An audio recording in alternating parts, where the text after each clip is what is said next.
Hello everyone, mathematics की class में आपका हार्दिक स्वागत है। हम DSSSB मैथमेटिक्स TGT और PGT से संबंधित शॉर्ट ट्रिक का अध्ययन कर रहे हैं। इससे पहले लेक्चर में हमने क्वाड्रेटिक इक्वेशन की शुरुआत की थी। आज हम क्वाड्रेटिक इक्वेशन से संबंधित ही अन्य शॉर्ट ट्रिक पढ़ेंगे, यानी कि क्वाड्रेटिक इक्वेशन का पार्ट 2 आज हम स्टडी करने जा रहे हैं। आप DSSB से संबंधित जब क्वेश्चन सोल्व करते हैं तो आप एक चीज़ नोट करते होंगे कि इस एग्ज़ाम में जो क्वेश्चन आते हैं वो ज़्यादा लेंथी नहीं होते हैं, लेकिन उन क्वेश्चनों में कोई ना कोई ऐसा लॉजिक छिपा रहता है जो सामान्यतः आपके माइंड में नहीं आता है। तो हम उन सभी पॉइंटों के बारे में सविस्तार अध्ययन करेंगे। आप एक एक बात को ध्यानपूर्वक समझते चले जाएं तथा हर पॉइंट को क्लियर करते चले जाएं, ताकि एग्ज़ाम में आप कोई गलती ना करें। क्योंकि जैसा कि आप जानते हैं, इसमें निगेटिव मार्किंग होती है, अर्थात यदि आपका क्वेश्चन गलत हो जाता है तो आपको डबल नुकसान उठाना पड़ेगा। आपका टाइम भी जाएगा और साथ ही साथ आपके नंबर भी माइनस हो जाएंगे। तो ध्यानपूर्वक एक एक पॉइंट समझने की ज़रूरत है, किसी भी पॉइंट में आप गलती ना करें और आप लगातार प्रयास करते रहें, आपकी तैयारी बेहतर हो जाएगी। तो आइए शुरुआत करते हैं।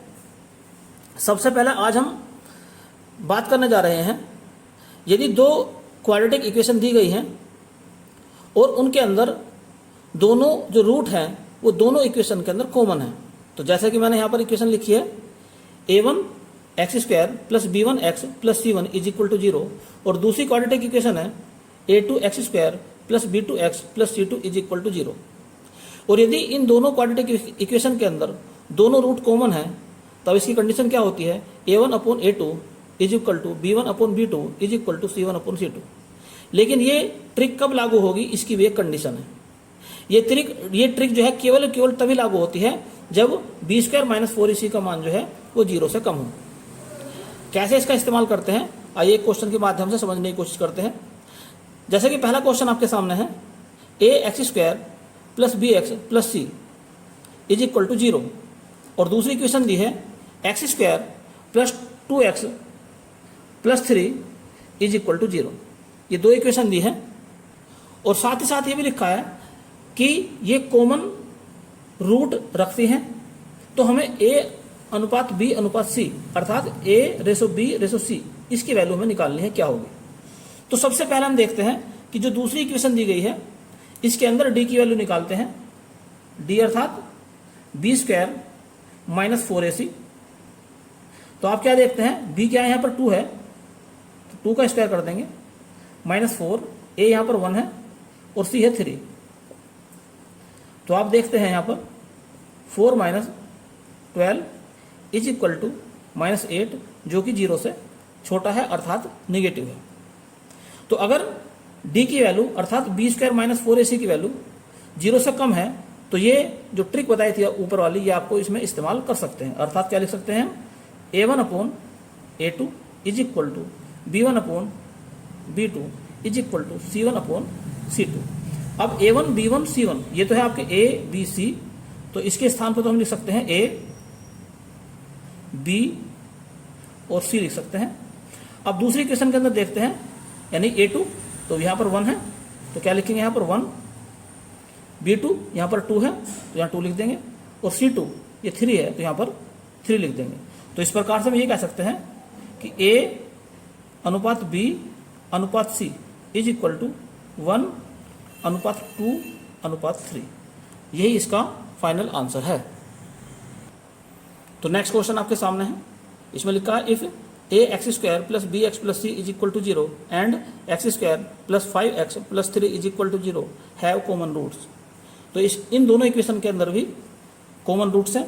तो सबसे पहले हम निकालते हैं d की वैल्यू। तो d = b² - 4ac, और b दूसरी इक्वेशन की बात कर रहे हैं यहाँ पर, तो b क्या है, यहाँ पर 5 है तो 5 का कर देंगे स्क्वायर, -4, a यहाँ पर 1 है और c 3 है तो 25 - 12 यानी कि 13।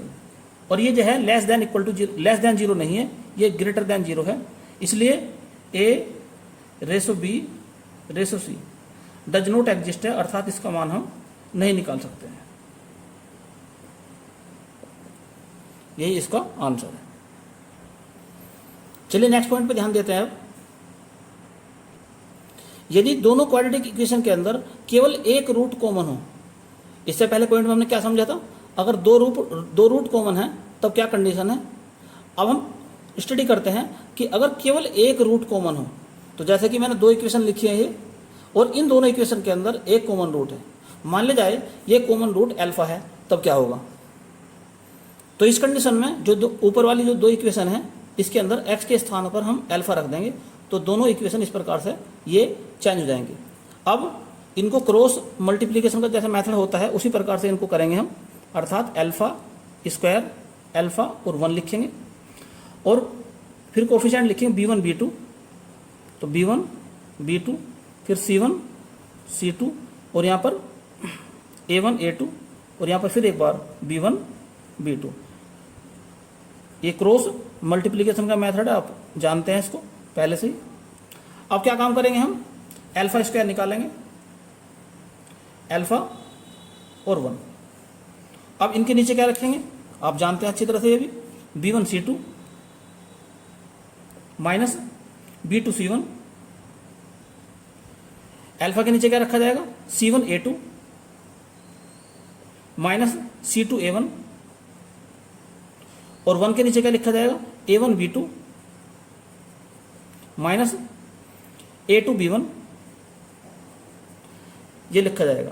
अब यहां से हम अल्फा की वैल्यू और अल्फा स्क्वायर की वैल्यू निकाल सकते हैं, जैसा कि अल्फा स्क्वायर की वैल्यू हो जाएगी, यहां इधर मल्टीप्लाई हो जाएगी इसकी, b1 c2 minus b2 c1 upon a1 b2 minus a2 b1।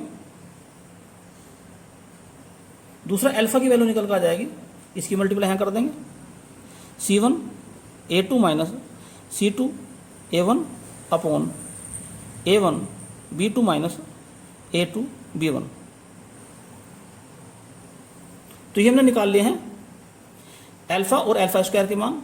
अब जैसा कि हम जानते हैं कि इसके जो है एक रूट इसके अंदर कॉमन है, तो कंडीशन क्या हो जाएगी कि अल्फा स्क्वायर को मैं इस प्रकार से लिख सकता हूँ, अल्फा का स्क्वायर इस प्रकार से, अर्थात यहाँ पर रखेंगे अल्फा स्क्वायर की वैल्यू, तो b1 c2 minus b2 c1 upon a1 b2 minus a2 b1।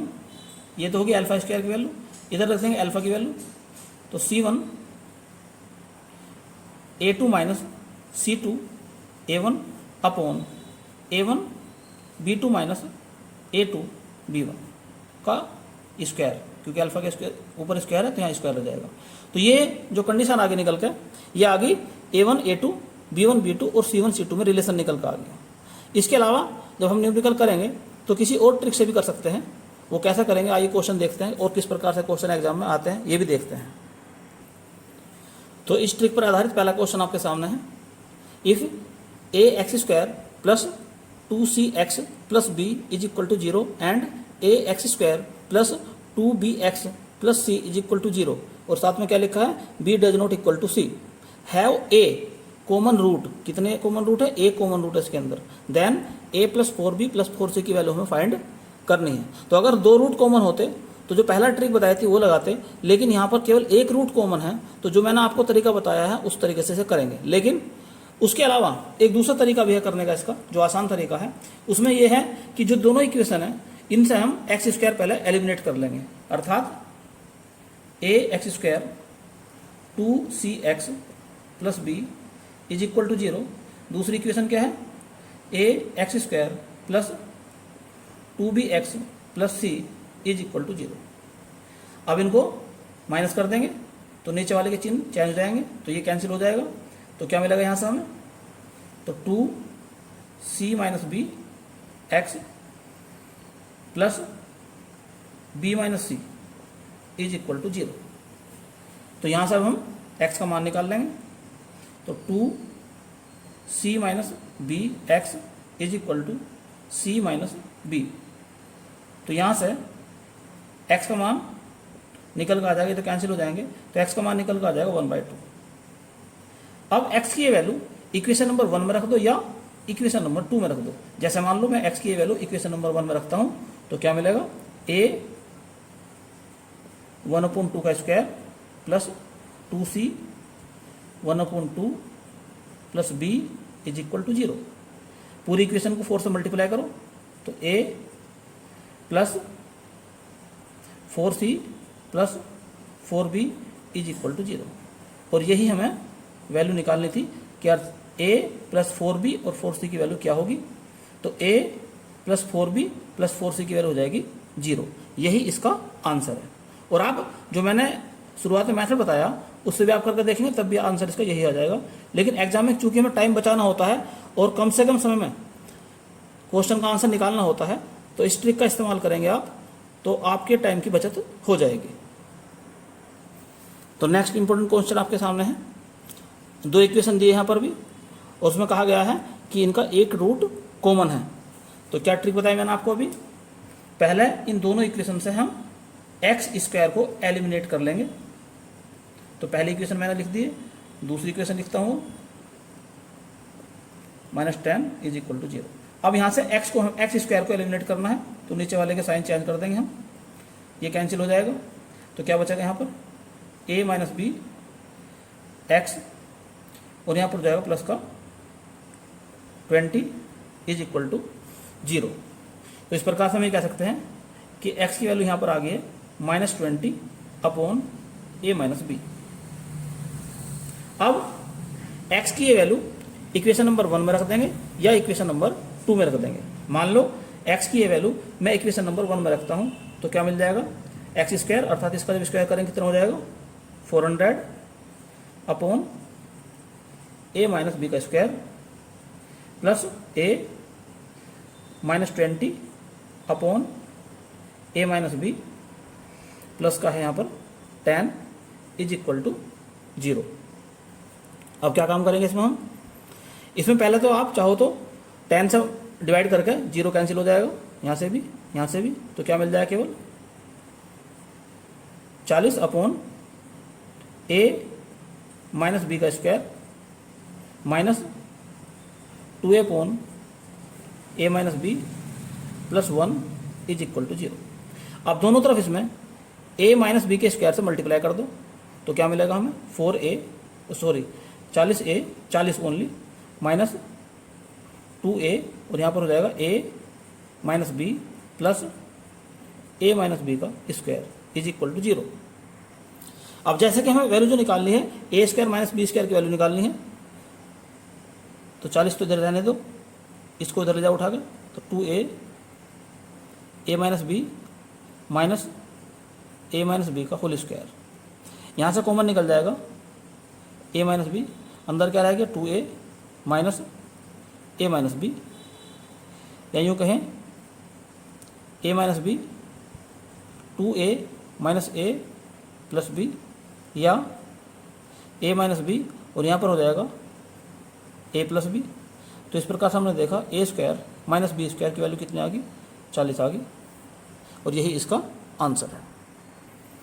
तो नेक्स्ट इंपॉर्टेंट क्वेश्चन आपके सामने है, यहाँ पर भी लिखा है कि दोनों इक्वेशन के अंदर जो है एक रूट कॉमन है और a प्लस बी की वैल्यू हमें निकालनी है। तो यहाँ पर भी एक्स स्क्वायर को हम एलिमिनेट करेंगे। तो पहले इक्वेशन क्या है X square plus A X plus B is equal to 0 और दूसरी इक्वेशन है X square plus B X plus A is equal to 0।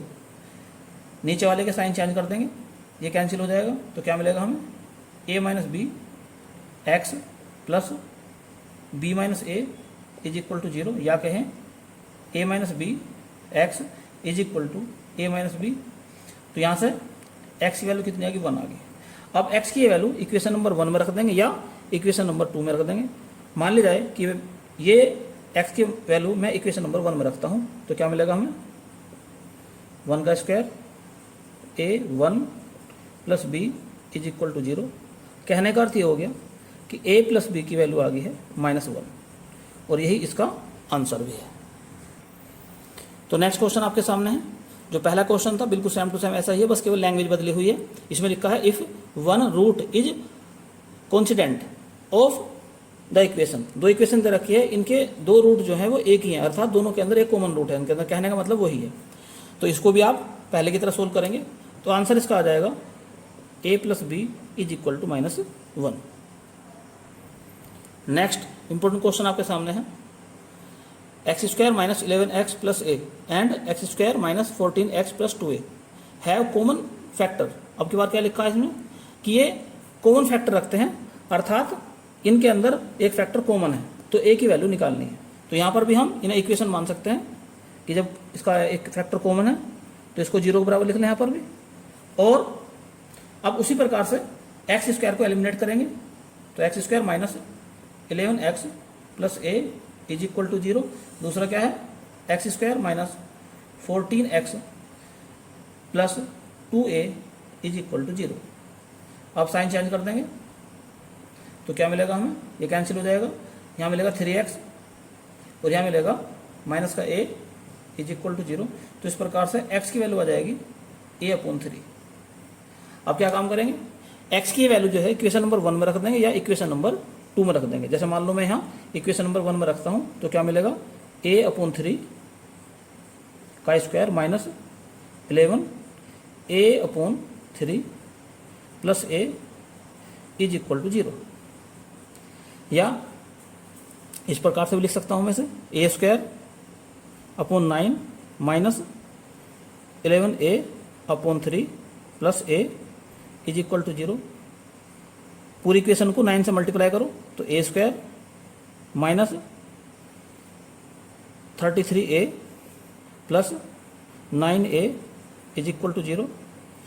तो a² माइनस कितना हो जाएगा, ये 24a इज इक्वल टू 0। यहाँ से a कॉमन निकाल देंगे हम, तो a minus 24 is equal to 0। तो इस प्रकार से a की वैल्यू या तो 0 है या फिर a की वैल्यू 24 है, और यही इसका आंसर है। नेक्स्ट इंपॉर्टेंट टॉपिक चलता है लीनियर इक्वेशंस, यानी कि सॉल्यूशन ऑफ लीनियर इक्वेशन। अगर कोई दो लीनियर इक्वेशन इस प्रकार से दी है तो इनका सॉल्यूशन निकालना आप जानते हैं, अर्थात पहले ये क्रॉस मल्टीप्लिकेशन मेथड है, इससे आप x और y की वैल्यू निकाल सकते हैं। तो यहाँ तक आप पहले से ही जानते हैं, इसमें कोई डाउट वाली बात नहीं है। ये इक्वेशन लिखी आपने, ये इनका क्रॉस का एक पैटर्न बनाया और आपने यहाँ से इनका रेशो लिख के और आपने x और y की वैल्यू निकालनी, ये आप जानते हैं। अब जो इंपॉर्टेंट बात है जो आपके एग्जाम में आती है उन बात पर समझिए कि लिखा आता है कि जो दो दी हुई लीनियर इक्वेशन है वे कंसिस्ट हैं या इनकंसिस्ट हैं। तो कंसिस्ट का अर्थ क्या होता है, कंसिस्ट का अर्थ ये होता है कि उन दोनों इक्वेशन को जब सोल्व करेंगे तो उनका एक सॉल्यूशन निकलेगा, एटलीस्ट वन सॉल्यूशन, अर्थात कम से कम एक सॉल्यूशन उसका जरूर होगा, एक से ज़्यादा भी सॉल्यूशन हो सकते हैं। इनकंसिस्टेंट का मतलब क्या है कि उन दोनों इक्वेशन को सोल्व करने के बाद में कोई भी सॉल्यूशन उसका नहीं निकल पाएगा। तो अगर इक्वेशन का सॉल्यूशन ना निकलता हो तो हम कहेंगे कि दोनों इक्वेशन जो है वो इनकंसिस्टेंट है। इसके अलावा और बात समझिए, यदि a1/a2 का मान b1/b2 के बराबर नहीं है, जैसे कि यहाँ पर देखा था ना a1/b2 नीचे वाला जो ये है ये 0 नहीं है, नीचे वाला अगर ये 0 नहीं है तो उस कंडीशन में इन दोनों इक्वेशन का एक यूनिक सॉल्यूशन प्राप्त होगा, अर्थात सॉल्यूशन तो है, एक सॉल्यूशन मिला। अगर एक सॉल्यूशन मिला है कम से कम तो क्या कहते हैं उसको, कंसिस्टेंट कहते हैं। तो इस कंडीशन में अगर सॉल्यूशन मिला है तो इस कंडीशन में हम ये कहेंगे कि ये दोनों इक्वेशन कंसिस्टेंट है। दूसरी कंडीशन क्या है, अगर a1/a2 is equal to b1/b2 is equal to c1/c2, अर्थात तीनों ये बिल्कुल बराबर हो जाएं, तो इस कंडीशन में दी हुई इक्वेशंस के इनफाइनाइट नंबर ऑफ सॉल्यूशन होंगे, अर्थात अनंत हल होंगे।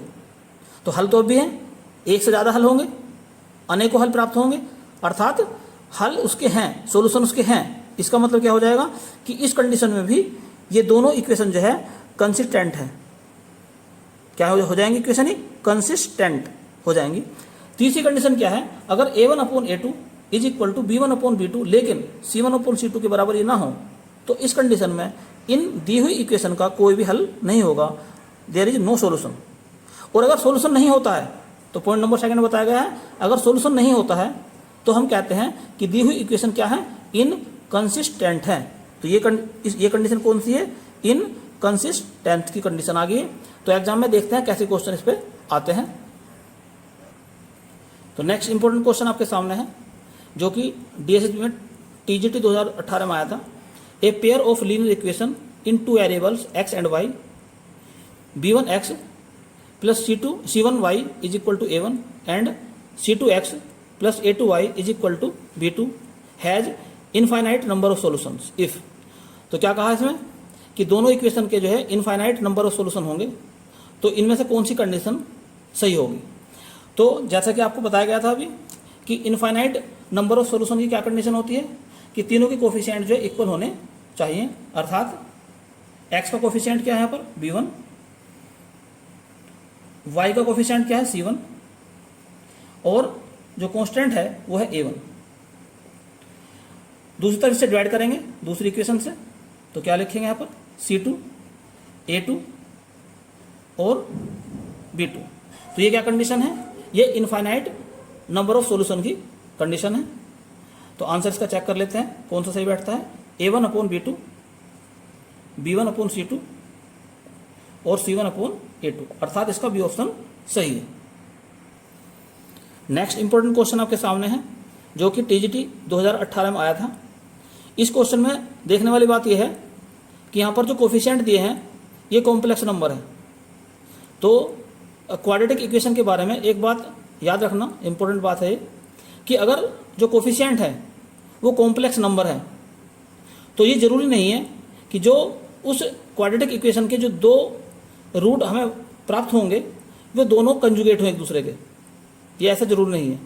लेकिन अगर क्वाड्रेटिक इक्वेशन के रूट जो कोफिशिएंट है इसके ये रियल नंबर होते तो फिर ये जरूरी बात थी कि अगर एक रूट उसका कॉम्प्लेक्स नंबर है तो दूसरा रूट उसका कंजुगेट कॉम्प्लेक्स होता है। लेकिन अगर उसके कोफिशिएंट कॉम्प्लेक्स नंबर हैं तो दोनों रूट एक दूसरे के कंजुगेट होना जरूरी नहीं है। जैसे कि इसमें आप देखते हैं यहाँ पर, आइए सॉल्यूशन करके देखते हैं इसका और देखते हैं कि क्या दोनों रूट कॉम्प्लेक्स नंबर जो दोनों रूट निकल कर आ रहे हैं क्या एक दूसरे के कंजुगेट है या नहीं है। तो शुरू करते हैं इसको, एक्स स्क्वायर माइनस इसे मैं लिख सकता हूँ 3i(x) plus i x plus 3 is equal to 0। यहाँ से x कॉमन निकल जाएगा तो क्या मिलेगा x माइनस 3i, यहाँ से i कॉमन निकाल देंगे तो मिल जाएगा x minus 3i is equal to 0। अब x माइनस 3i कॉमन आ गया और यहाँ मिल जाएगा आपको x plus i is equal to 0।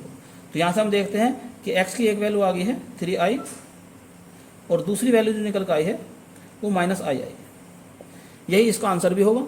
लेकिन यहाँ पर ध्यान रखने की बात क्या है कि दोनों जो रूट निकल कर आए हैं वो कॉम्प्लेक्स नंबर तो हैं लेकिन एक दूसरे के कंजुगेट नहीं हैं। तो एक अब कंडीशन लागू होती है जब किसी क्वाड्रेटिक इक्वेशन के रूट अगर कॉम्प्लेक्स नंबर में दे रखे ऑलरेडी पहले से ही तो उसके जो कोफिशिएंट है वो कॉम्प्लेक्स नंबर में दे रखे हैं तो उसके जो रूट निकल कर आएंगे वो एक दूसरे के कंजुगेट होने जरूरी नहीं है। तो नेक्स्ट इंपॉर्टेंट क्वेश्चन आपके सामने है जो कि TGT 2018 में आया था। Consider the quadratic equation ax² plus bx plus c is equal to 0 where abc belongs to c मतलब कॉम्प्लेक्स नंबर।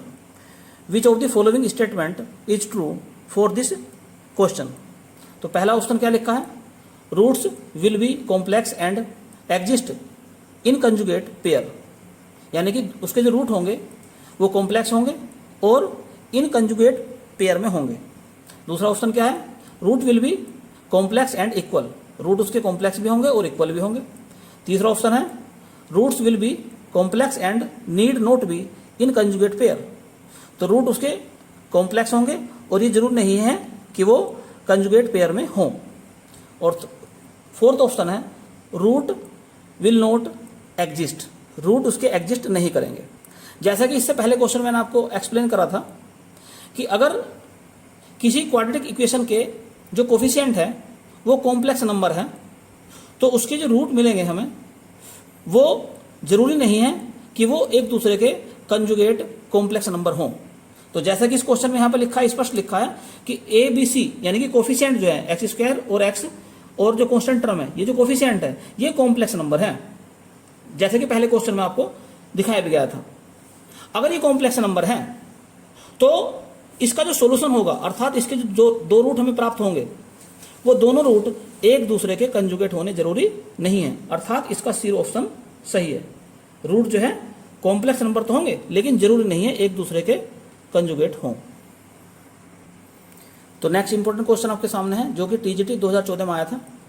तो क्वेश्चन क्या है, 3x² + 4x + 7 = 0 के रूट अल्फा और बीटा है। तो हमें 1/α + 1/बीटा की वैल्यू फाइंड करनी है। अब जैसा कि इसमें लिखा है कि इसके रूट अल्फा और बीटा है, तो इसका अर्थ ये हो गया कि अल्फा + बीटा = -b/a, और b क्या है यहाँ पर 4 है, तो -4/a यानी कि 3। ऐसे ही अल्फा इंटू बीटा का फॉर्मूला होता है c/a, तो c क्या है यहाँ पर 7 है और a है यहाँ पर 3। अब हमें वैल्यू जो निकालनी है 1/α + 1/बीटा की वैल्यू हमें निकालनी है। तो क्या मिल जाएगा हमें, अल्फा + बीटा/α-बीटा। अब जैसा कि हम निकाल चुके हैं, अल्फा + बीटा की वैल्यू है -4/3 और अल्फा इंटू बीटा की वैल्यू है 7/3। तो 3 कैंसिल हो जाएगा यहाँ से, तो क्या मिलेगा आंसर हमें, -4/7। यही इसका फाइनल आंसर है। नेक्स्ट इंपॉर्टेंट क्वेश्चन आपके सामने है, ये भी टीजीटी 2014 में आया था। तो क्वेश्चन इस प्रकार से है कि एक क्वाड्रेटिक इक्वेशन दी है और दिया है कि इसके रूट जो है वो इक्वल है, तो m की वैल्यू यहाँ पर फाइंड करनी है। और जैसा कि आप जानते हैं कि अगर रूट इक्वल होते हैं तो d यानी कि डिस्क्रिमिनेंट b² - 4ac की वैल्यू 0 के बराबर होती है, या यूँ कहें कि b² = 4ac। b यानी कि यहाँ पर है m + 1, तो m + 1 का स्क्वायर = 4। a यहाँ पर है 4 + m और c यहाँ पर है 1। अब इसको हम सोल्व करते हैं तो मिलेगा हमें m² + 2m + 1 = 16 + 4m, या m² - 2m - 15 = 0, या m² - 5m + 3m - 15 = 0। तो यहाँ से m कॉमन निकाल देंगे हम, तो m - 5 + 3 कॉमन निकाल देंगे, m - 5 = 0, यानी कि m - 5 और m + 3 = 0। तो इस प्रकार से हम क्या देखते हैं कि m की वैल्यू या तो 5 आ गई या m की वैल्यू आ जाएगी यहाँ पर -3। लेकिन जो ऑप्शन दिए हैं क्वेश्चन के अंदर उसमें m की वैल्यू 5 है केवल, ये 3 वाला ऑप्शन नहीं दिया है, तो m = 5 यही इसका फाइनल आंसर होगा। तो नेक्स्ट क्वेश्चन आपके सामने है जो कि टीजीटी 2014 में आया था। If x - 1 is a factor of the given equation. तो ये जो दी हुई इक्वेशन है इसका x - 1 एक फैक्टर है, तो k की वैल्यू हमें फाइंड करनी है यहाँ पर। तो यदि x - 1 इसका एक फैक्टर है तो क्या करेंगे हम, इसके अंदर x के स्थान पर 1 रख देंगे, तो पुट x = 1। तो जैसे ही हम x = 1 रखेंगे तो क्या मिल जाएगा हमें, 1 - 4 + 2 - 3 + k = 0, अर्थात रिमाइंडर क्या बचेगा यहाँ पर, 0 बचेगा। अब इसे हम सरल करते हैं तो सोल्व करने के बाद में k की वैल्यू आ जाएगी 4, यानी कि इसका जो आंसर है वो a सही है। तो नेक्स्ट क्वेश्चन आपके सामने है जो कि टीजीटी 2018 में आया था। 7 - 9 is not a solution of the given equations. तो हमें ये बताना है कि जो दी हुई इक्वेशन है इनमें से किसका सॉल्यूशन 7 - 9 नहीं है। तो चलिए ऑप्शन चेक करके रखते हैं। पहला ऑप्शन, इसमें रखेंगे x के स्थान पर 7 और y के स्थान पर -9, तो 2 7 + 3 -9 + 13, तो कितना हो जाएगा ये, 14 + 27 + 13, तो ये हो जाएगा 0, यानी कि ये तो इसका सॉल्यूशन है। बी में चेक करते हैं तो 7 y के स्थान पर रखेंगे -9 -8 और x के स्थान पर रख देंगे 7 + 1, चेक करते हैं 0 आता है नहीं, तो 63 क्या आ जाएगा आपका, 56 + 1, तो क्या ये 0 आ जाएगा? बिल्कुल भी 0 नहीं आएगा। तो इस प्रकार से इस इक्वेशन का सॉल्यूशन जो है ये नहीं है। चाहो तो आप आगे भी इसी प्रकार से चेक कर सकते हो। नेक्स्ट क्वेश्चन आपके सामने है जो कि टीजीटी 2014 में आया था। The real root of the equation x³ minus 6x plus 9 is equal to 0। तो इसका रियल रूट इनमें से चेक करना कौन सा है। तो जो 9 है, 9 के अकॉर्डिंग हिसाब लगाते हैं तो या तो इसका हो सकता है +-1 या +-3 या +-9, यानी 6 और -6 तो हो नहीं सकते। तो या तो 9 है या 3 है। जैसे मान लो हम सोच लेते हैं कि मान लिया जाए कि इसका एक रूट जो है x = -3 है। तो इसमें रख कर देखते हैं -3 की पावर 3 -6 -3 + 9, देखते हैं 0 आता है या नहीं। तो -27 + 18 + 9 तो कितना आ गया? 0 आ गया। अर्थात इसका एक रूट ये है। तो इसका आंसर क्या आ गया? डी ऑप्शन इसका सही है। तो नेक्स्ट क्वेश्चन आपके सामने है जो कि टीजीटी 2018 में आया था। एक पोलिनोमियल दी है, इसका एक फैक्टर जो है x + 5 है। तो हमें a की वैल्यू यहाँ पर फाइंड करनी है। तो सबसे पहले क्या काम करेंगे कि जो दी हुई इक्वेशन है, ये पोलिनोमियल है, इसमें x के स्थान पर रख देंगे -5। तो क्या मिलेगा हमें? -5 की पावर 3 प्लस a -5 का स्क्वायर प्लस a -5 -15। अब इसको सरल करते हैं तो ये तो आ जाएगा 125 माइनस का, ये प्लस का आ जाएगा 25a माइनस का 5a -15। तो अब ये हो जाएगा आपका 20a माइनस 140। अब क्या लिखा है इसमें? ये इसका फैक्टर है। अगर ये फैक्टर है तो रिमाइंडर क्या होना चाहिए? 0 के बराबर होना चाहिए। अर्थात f - 5 इज इक्वल टू 0, या यूँ कहें कि 20a minus 140 is equal to 0, या a इज इक्वल टू आ जाएगा 140/20। इस 0 से 0 गया तो a की वैल्यू आ गई 7। तो आंसर कितना आ गया इसका? 7। तो नेक्स्ट क्वेश्चन आपके सामने है जो कि टीजीटी 2018 में आया था। लीनियर इक्वेशन इन 2 वेरिएबल। तो ऑप्शन में जो दी गई इक्वेशन है हमें चेक करना है कि कौन सी इनमें लीनियर इक्वेशन है और 2 वेरिएबल की है। तो जैसे कि पहला जो ऑप्शन दिया है तो इसमें कितने वेरिएबल हैं? x, y और z। तो 3 वेरिएबल हैं। तो ये तो ऑप्शन इसका हो नहीं सकता। जो ऑप्शन नंबर नेक्स्ट दे रखा है इसका, ये इसे हम चेक करते हैं तो x² + y² बनेगा। अर्थात ये लीनियर इक्वेशन नहीं होगी, क्योंकि लीनियर इक्वेशन की एक खास बात है कि उसमें स्क्वायर के टर्म या x × y के टर्म नहीं होने चाहिए। तो ये भी इसका ऑप्शन गलत हो गया है। इस जो फोर्थ ऑप्शन इसे देखते हैं, जब ये इसको खोलेंगे हम ब्रैकेट को तो x × y आएगा। अर्थात x × y में एक इक्वेशन आएगी जो कि लीनियर इक्वेशन नहीं होगी। तो ये भी इसका ऑप्शन नहीं है। ये जो सी ऑप्शन है इसमें लिखा है 2x - 3y + 7 is equal to 0, यानी कि ये इक्वेशन इस प्रकार से है ax + by + c is equal to 0, और ये एक लीनियर इक्वेशन को रिप्रेजेंट करती है। तो इस प्रकार से इसका ऑप्शन सी ही सही है। तो नेक्स्ट क्वेश्चन आपके सामने है। एक पोलिनोमियल दी है x³ minus x² plus x plus -1। इसमें पूछा है कि x अक्ष पर इस कितने बिंदु पर काटती है, x अक्ष को ये कितने बिंदु पर काटती है। तो number of point of intersection at x axis. तो क्या करेंगे हम कि इसको 0 के बराबर रखेंगे और इसके फैक्टर करेंगे। तो x³ minus x² plus x - 1 is equal to 0। इसमें से x² कॉमन निकल गया तो क्या रह गया? x - 1। यहाँ से 1 कॉमन निकल गया, x - 1 इज इक्वल टू 0। तो x - 1 और x² plus 1 is equal to 0। तो हमने क्या देखा यहाँ पर? x - 1 इज इक्वल टू 0, लेकिन x² प्लस 1 0 के बराबर नहीं हो सकता, क्योंकि किसी भी स्क्वायर का जो वैल्यू है वो 0 नहीं हो सकती है, माइनस नहीं हो सकती है। तो स्क्वायर की वैल्यू क्या नहीं हो सकती? यहाँ पर x² की वैल्यू क्या नहीं हो सकती? -1 नहीं हो सकती है। तो इसका ऑप्शन क्या आ गया? केवल x = 1। अर्थात एक ही पॉइंट पर ये x अक्ष को कट करती है। तो ऑप्शन कौन सा आ जाएगा इसमें? बी। अर्थात ये जो पोलिनोमियल है ये x अक्ष को केवल एक ही पॉइंट पर काटती है।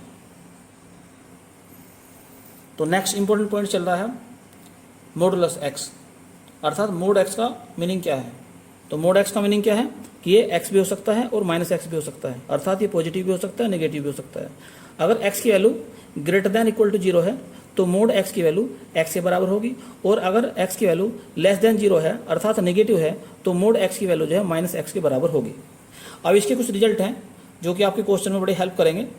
पहला पॉइंट है, अगर मोड एक्स की value greater than equal to A है तो इसका मीनिंग ये है कि X greater than equal to A या X less than equal to minus A, अर्थात ये एक्स जो है ए से ग्रेटर हो सकता है और इक्वल टू हो सकता है, या एक्स जो है माइनस ए से लेस देन या इक्वल टू हो सकता है। दूसरा इंपॉर्टेंट पॉइंट ये है, अगर मोड एक्स की वैल्यू ग्रेटर देन है एक्स से तो एक्स की वैल्यू लेस देन हो जाएगी 0, अर्थात एक्स जो है वो नेगेटिव होगा। इस बात को आप ऐसे भी समझ सकते हैं, जैसे मान लो मैं निकालना चाहता हूँ -2 की वैल्यू, तो ग्रेटर देन क्या होना चाहिए -2, और जैसा कि आप जानते हैं मोड एक्स का मतलब है प्लस, अर्थात 2 ग्रेटर देन किससे है -2 से, और ये बात आप जानते भी हैं कि 2 जो है -2 से ग्रेटर होता ही है। नेक्स्ट पॉइंट देखते हैं, अगर मोड एक्स की value less than equal to A है, ऊपर क्या था greater than equal to A, यहाँ पर क्या है less than equal to A है, तो एक्स की वैल्यू -a और a के बीच में होगी या इसके बराबर होगी। और नेक्स्ट इंपॉर्टेंट पॉइंट ये है कि मोड की वैल्यू या तो 0 हो सकती है या पॉजिटिव हो सकती है, लेकिन कभी भी मोड की वैल्यू निगेटिव नहीं होगी। नेक्स्ट पॉइंट क्या है, x प्लस वाई का mod less than equal to होता है mod x plus mod y के, और इसी प्रकार से x माइनस वाई का mod less than equal to होता है mod x plus mod y। लेकिन अगर मोड x और मोड y के बीच में माइनस का चिन्ह आ जाए और इसका मोड लग जाए तो फिर ये ग्रेटर देन हो जाएगा, इससे x प्लस वाई से ग्रेटर हो जाएगा। ऐसे नीचे अगर mod x minus mode y हो तो ये किससे, तो x माइनस वाई की मोड किससे ग्रेटर हो जाएगा, इससे ग्रेटर हो जाएगा। तो आइए देखते हैं ये जो आपको रिजल्ट बताए गए हैं इनका क्वेश्चन में कैसे यूज होता है और एग्जाम में कितनी इनसे हेल्प मिलती है। तो नेक्स्ट इंपॉर्टेंट क्वेश्चन आपके सामने है जो कि टीजीटी 2014 में आया था। क्वेश्चन है mod x plus 3 greater than equal to 10।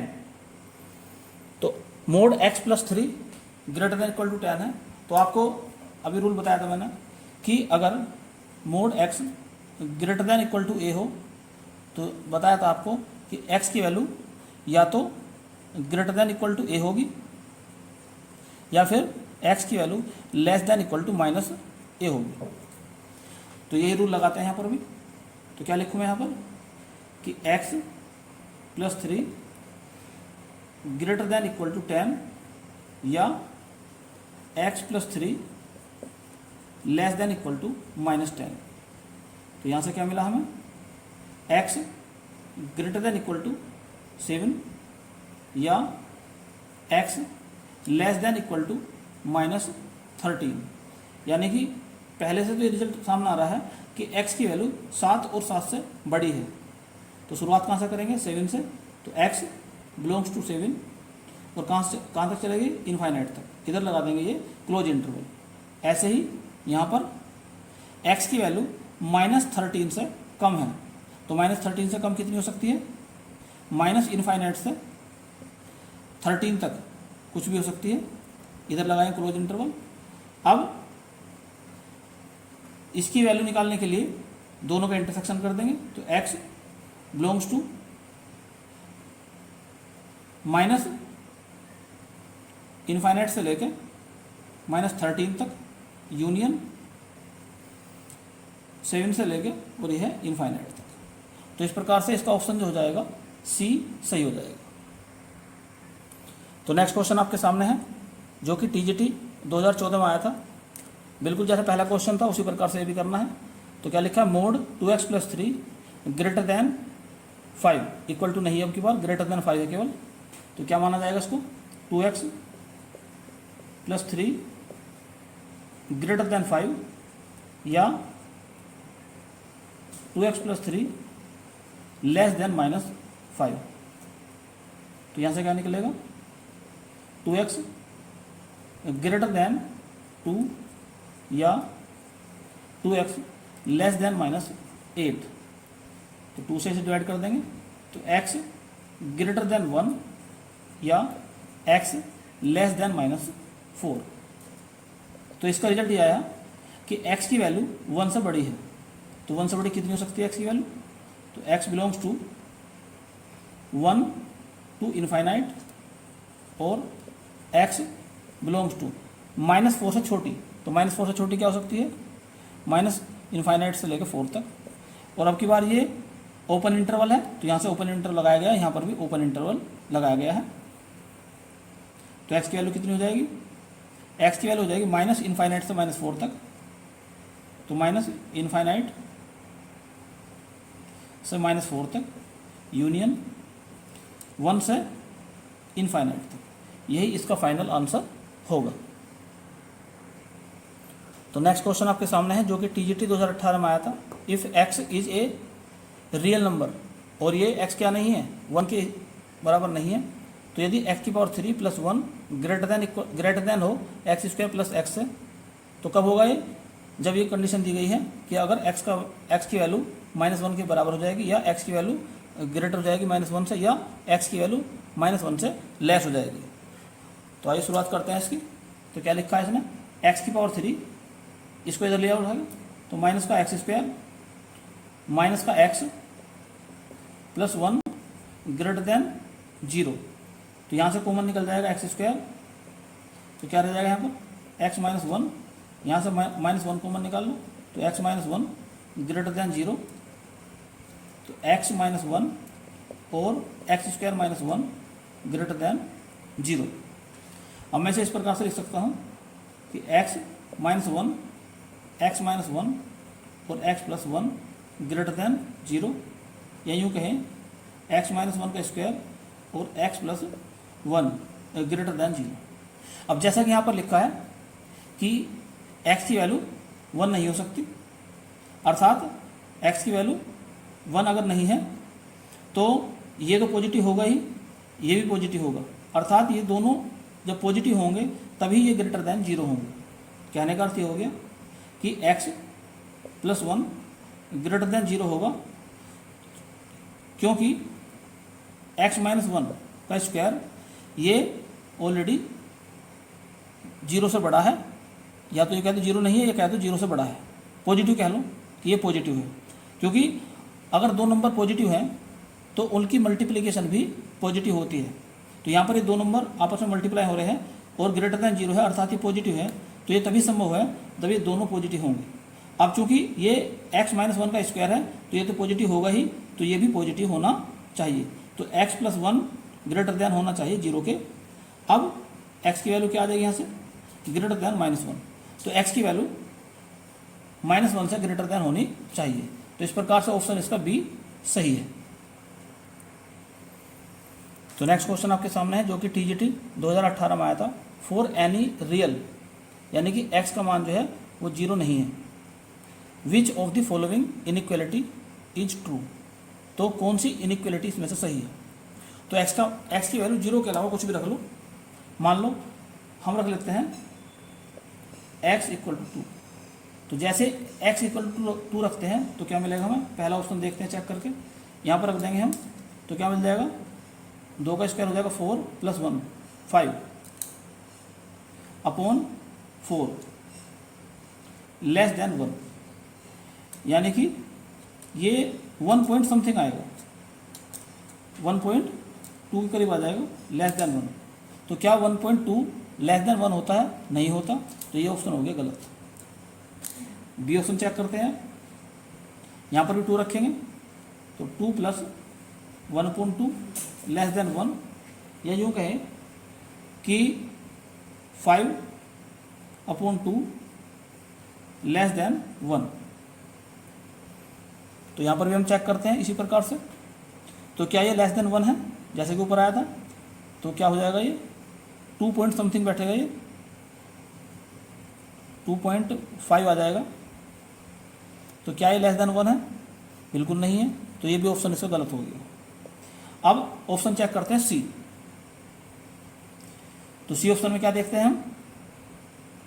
x के स्थान पर 2 रखेंगे, तो 2 और यहाँ पर 1/2 हो जाएगा, तो ये भी हो जाएगा अपॉन 2 लेस देन 0, या यूँ कहें कि 2.5 लेस देन 0। तो क्या 2.5 लेस देन 0 होता है? बिल्कुल नहीं होता। तो ये भी ऑप्शन इसका गलत होगा। डी ऑप्शन चेक करके देखते हैं। तो डी ऑप्शन में क्या लिखा है? 2 + 1/2 ग्रेटर देन इक्वल टू 2। तो क्या हो जाएगा यहाँ पर? 5 यानी कि 2.5 ग्रेटर देन होता है 2 के। और यदि x की कोई और वैल्यू रखते हैं हम तो इक्वल टू भी आ सकता था। अगर हम मान लो 1 रखते तो इक्वल टू भी आ सकता था। तो इसमें इस प्रकार से यही ऑप्शन इसका सही है। तो x की वैल्यू अपने पास से पुट कर लेते हैं तो इसमें डी ऑप्शन आ जाता है। या एक तरीका समझने का और भी है कि जब किसी नंबर को उस नंबर के रेसिप्रोकल से ऐड करते हैं तो उसकी वैल्यू हमेशा 2 या 2 से बड़ी होती है। चाहे आप चेक करके देख लो। जैसे x की वैल्यू में कुछ भी रख दो, चाहे जैसे मान लो 5 रख दें और 1/5 रख दें, तो इसकी वैल्यू जब जोड़ कर देखेंगे तो हमेशा ये ग्रेटर देन इक्वल टू 2 होगी, अर्थात 2 से बड़ी वैल्यू आएगी। तो इस प्रकार से भी आप इसको समझ सकते हैं। यदि किसी नंबर को उसी नंबर के रेसिप्रोकल से ऐड कर दिया जाए तो उस नंबर की वैल्यू जो है वो 2 से बड़ी होती है। तो इस प्रकार से इसका ऑप्शन डी ही सही है। तो नेक्स्ट क्वेश्चन आपके सामने है, the real value of x satisfy the inequality. ये एक इनइक्वालिटी दे रखी है, इसको सेटिस्फाई करने वाली x की वैल्यू हमें फाइंड करनी है। तो इसके करने के 2 मेथड हैं। एक तो आप इसमें x की वैल्यू पहले 10 रख लो, फिर रख लो आप इसमें 100 और फिर रख लो इसमें 1000। तो आप निकाल सकते हैं कि कौन सी इनइक्वालिटी सही आती है फिर से। या एक दूसरा तरीका ये भी है कि दोनों ओर का इसमें log ले लेते हैं। जैसे ही log लेंगे तो ये जो लिखा है 1000, इसे मैं लिख सकता हूँ 10 की पावर 3। तो ये हम एक बात जानते हैं, जो log लेते हैं तो जो पावर होती है वो आगे आ जाती है। तो ये जो पावर है x की पावर है ये आगे आ जाएगी, अर्थात log बेस 10x का square minus 3 log base 10x plus 1। ये तो आगे क्या रह जाएगा यहाँ पर? बेस तो हमने लिया है 10 ही, तो log बेस 10x रह जाएगा केवल। ग्रेटर देन यहाँ पर क्या हो जाएगा? 3 पहला आ जाएगा, log 10 3 log बेस 10 और 10। तो इसकी वैल्यू हो जाएगी 1 के बराबर। इसको इधर ले जाएंगे उठा के हम, तो क्या मिलेगा हमें? या इधर ले जाने की आवश्यकता नहीं है, ऐसे ऐसे रहने दो। बस केवल ये मान लो कि ये जो log बेस 10x है इसे y मान लो। तो क्या मिल जाएगा आपको? y² minus 3y plus 1 y greater than 3। थोड़ा सरल करते हैं इसको। तो y की power 3 minus 3 y² plus y minus 3 greater than 0। यहाँ से y² कॉमन निकाल दो तो क्या मिल जाएगा? y माइनस 3, यहाँ से 1 कॉमन निकल जाएगा तो y माइनस 3 ग्रेटर देन 0। या यूँ कहें y minus 3 into y² plus 1 greater than 0।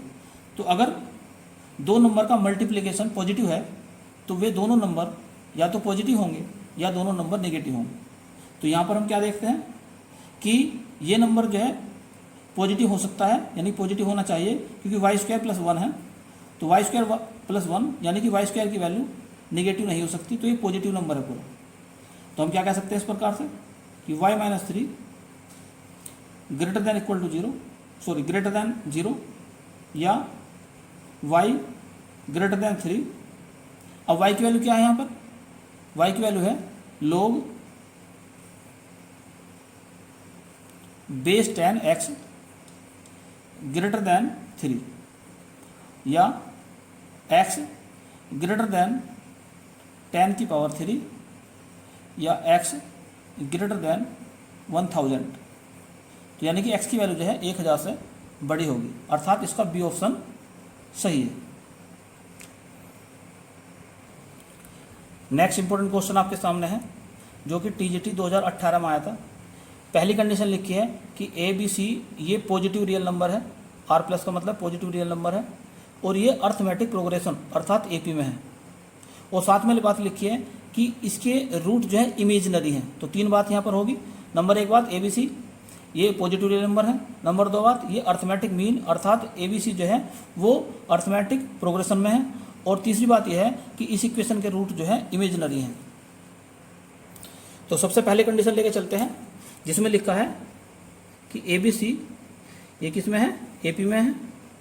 तो इसका मतलब ये हो गया कि 2B is equal to A plus C, या यूँ कहें कि B का मान जो आ गया है A प्लस C बटे 2 के बराबर आ गया। एक बात तो ये आ गई। अब दूसरी बात पे ध्यान देते हैं कि उसने लिखा है कि इसके रूट इमेजिनरी हैं। इसका अर्थ ये हो गया कि D की वैल्यू लेस देन 0 है, अर्थात B square minus 4AC less than 0 है। B की वैल्यू यहाँ से रख दो उठा के, तो क्या लिखा जाएगा A प्लस C अपॉन 2 का square minus 4AC less than 0। इसको सरल करो तो A square plus C square plus 2AC, ये नीचे 4 हो जाएगा तो यहाँ मल्टीप्लाई करके 16AC लेस देन 0, या यूँ कहें A square plus C square minus 14AC less than 0। या पूरी इक्वेशन को हम A स्क्वायर से डिवाइड कर देंगे क्योंकि C अपॉन A लाना हमें। चारों ऑप्शन में देख लो आप, C अपॉन A लाना है, तो यानी कि A स्क्वायर यहाँ से गायब हो जाना चाहिए। तो A स्क्वायर से जब डिवाइड करेंगे तो 1 रह जाएगा। तो C square upon A square minus 4AC upon A square less than 0। अब A से ये A कैंसिल हो जाएगा, तो क्या मिलेगा आपको, ये 14 था यहाँ पर, तो क्या मिलेगा आपको C अपॉन A का square minus 14C upon A less than minus 1। अब इसको परफेक्ट स्क्वायर बनाएंगे हम, तो C अपॉन A का square minus 2 into 7 into C upon A। तो 2 और C अपॉन A के जो बीच में है इससे इसका स्क्वायर करके ऐड कर देंगे लेस देन माइनस 1, और इतना ही ऐड दूसरी तरफ कर देंगे। तो यहाँ पर हमें क्या मिल जाएगा, यहाँ से यहाँ तक ये होगी परफेक्ट स्क्वायर, अर्थात C upon A minus 1 minus 7 का स्क्वायर लेस देन 48, या इसका अर्थ ये हो गया कि C अपॉन A माइनस 7 का स्क्वायर लेस देन 16 इंटू 3, या यूँ कहें C upon A minus 7 less than 4√3। तो इस प्रकार से इसका ऑप्शन जो है C सही आ गया। तो उम्मीद करता हूँ आज के सभी टॉपिक आपको अच्छी तरह क्लियर हो चुके होंगे। तो यदि ये वीडियो आपको पसंद आई हो तो इसे लाइक और शेयर करें, और यदि चैनल आपने अभी तक सब्सक्राइब नहीं किया है तो चैनल को सब्सक्राइब कर लें, और साथ ही साथ बेल आइकन का बटन भी दबा दें ताकि समय समय पर आपको नई नई महत्वपूर्ण और ज्ञानवर्धक जानकारियाँ प्राप्त होती रहें। धन्यवाद।